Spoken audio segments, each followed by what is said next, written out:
Civil aviation के secretary ने मुझे मीटिंग में बताया, उन्होंने कहा कि कोई इंटरनेशनल एयरपोर्ट हिसार में प्रस्तावित नहीं है। तो नहीं है तो मैं कहता हूं कि झूठ बोल रहे हैं। अगर ये झूठे हैं तो इन्होंने जनता से माफी मांगनी चाहिए। मैं जयप्रकाश को आमंत्रित करता हूं और उसको बैठा करके, उसका टिकट भी नहीं लगेगा जयप्रकाश का, उसको बैठा करके भगवान श्री राम के दर्शन कराने के लिए भेजेंगे। 14 अप्रैल को प्रधानमंत्री नरेंद्र मोदी हिसार एयरपोर्ट का उद्घाटन करने हरियाणा आ रहे हैं, लेकिन उससे पहले इसको लेकर सियासत गरमाई हुई है। सत्तारूढ़ भारतीय जनता पार्टी और मुख्य विपक्षी कांग्रेस के बीच जुबानी जंग चल रही है। हिसार से कांग्रेस सांसद जयप्रकाश लगातार बीजेपी पर इंटरनेशनल एयरपोर्ट को लेकर लोगों से झूठ बोलने और गुमराह करने का आरोप लगा रहे हैं, जिस पर अब मुख्यमंत्री नायब सिंह सैनी ने पलटवार किया है। सीएम सैनी ने जेपी के बयान पर चुटकी लेते हुए कहा कि वो 14 अप्रैल को उद्घाटन कार्यक्रम में आए, उन्हें फ्री में अयोध्या का हवाई सफर कराया जाएगा। हिसार से कांग्रेस के एमपी हैं जयप्रकाश, वो ये कह रहे हैं कि ये डोमेस्टिक नहीं है, एरोड्रोम है, डोमेस्टिक एयरपोर्ट नहीं है, एरोड्रोम है, और इंटरनेशनल की घोषणा मोदी जी करके जाएं, तो उनके लिए भी जवाब किया। देखिए, मैं जयप्रकाश नु कहूंगा भी तभी आजा भाई देख लिया है यहाँ से परंतु जो तन्ने बात कही है वो पक्का है रही है, मैंने नहीं कहा, ये जयप्रकाश ने कहा है। उस बात के ऊपर कायम रहना, और मैं जयप्रकाश को आमंत्रित करता हूँ और उसको बैठा करके, उसका टिकट भी नहीं लगेगा जयप्रकाश का, उसको बैठा करके भगवान श्री राम के दर्शन कराने के लिए भेजेंगे। वो आए यहाँ पर, मैं उनको आमंत्रित करता हूँ। किराया लगेगा इनका? इसका किराया लगेगा? नहीं लगेगा। किसका किराया? देखिए तो सभी का लगेगा। सर, इंटरनेशनल एयरपोर्ट को लेकर भी कुछ कहा जा सकता है?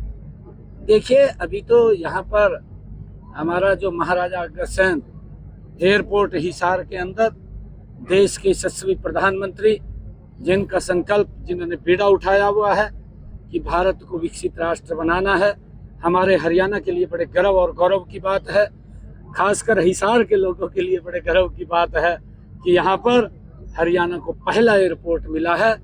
हम आदरणीय प्रधानमंत्री जी का दिल खोल करके स्वागत करेंगे। एक एक व्यक्ति हिसार का मोदी जी के स्वागत के अंदर सुबह 9 बजे, क्योंकि 10 बजे मोदी जी मंच के ऊपर होंगे, सुबह 9 बजे हिसार का एक एक व्यक्ति उनके स्वागत के लिए वहाँ खड़ा। वक्फ बोर्ड के नए कानून का क्या फायदा मिलेगा?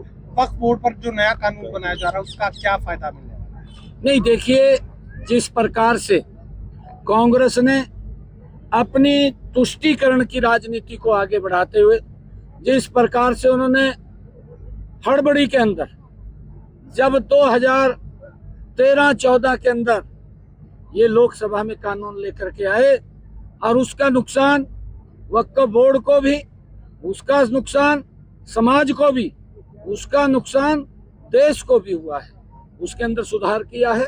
किसी को कोई गलतफहमी में रहने की आवश्यकता नहीं है, क्योंकि जो गलत कांग्रेस ने किया था उसका सुधारीकरण नरेंद्र मोदी की सरकार ने किया है।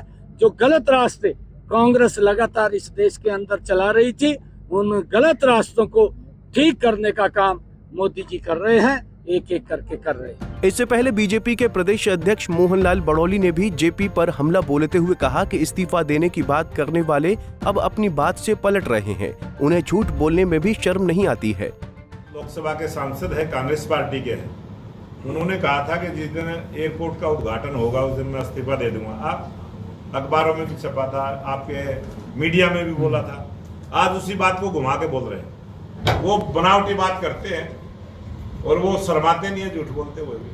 तो ये कांग्रेस पार्टी के लोगों की इस प्रकार का नेचर है, इस प्रकार का स्वभाव है।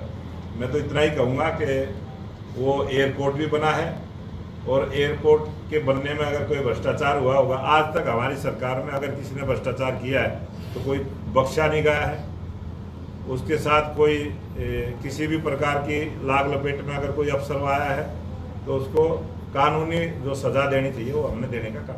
बता दें कि शुक्रवार को कांग्रेस सांसद जेपी ने अपनी बात दोहराते हुए कहा कि हिसार में एयरपोर्ट नहीं बल्कि एरोड्रम बन रहा है। सरकार झूठ बोल रही है, उनकी मांग इंटरनेशनल एयरपोर्ट की है, इसीलिए वो पीएम मोदी के कार्यक्रम में शामिल नहीं होंगे। Bureau report, Punjab Kesari TV.